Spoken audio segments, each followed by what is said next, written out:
আউযুবিল্লাহি মিনাশ শাইতানির রাজিম বিসমিল্লাহির রহমানির রহিম।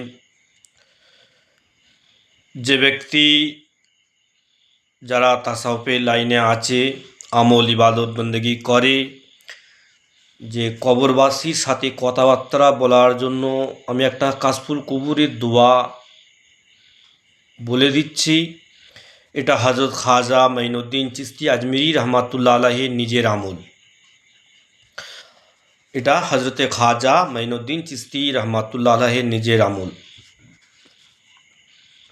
হজরতে খাজা মাইনুদ্দিন চিশতি আজমিরি রহমাতুল্লাহ আলাইহি বলেছেন, যে কোনো কামেল পীর হইতে মুরিদ হইয়া, প্রথমে যে কোনো কামেল ও পীর ও মুর্শিদ হইতে মুরিদ হইয়া প্রত্যেক দিন ঈশার নামাজের পর ঘুমাইবার আগে আয়াতুল কুরসি আর 4 কুল পড়িয়া বুকের উপরে ফুঁক দেবে।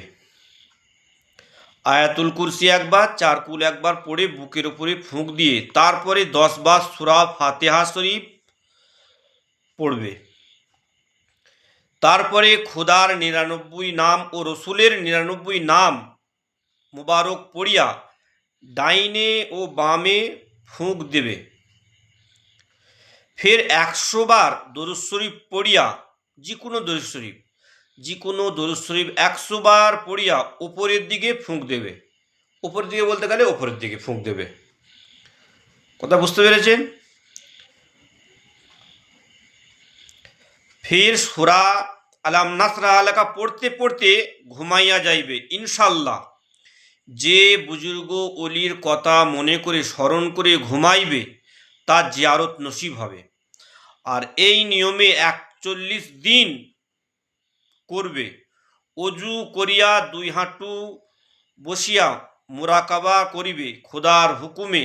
সেই কবরের ভেতরে, কবরের 40 দিন আমল করার পর কবরে যদি কোনো মাজারে বা কবরে যে 2 হাঁটু হয়ে বসিয়া আক্তায়াতুন নাই বসিয়া মুরাকাবা করিবে, ইনশাল্লাহ কলব যদি পরিষ্কার হয়ে যায় তার সাথে কথাবার্তাও হবে আর দেখা সাক্ষাৎও হবে।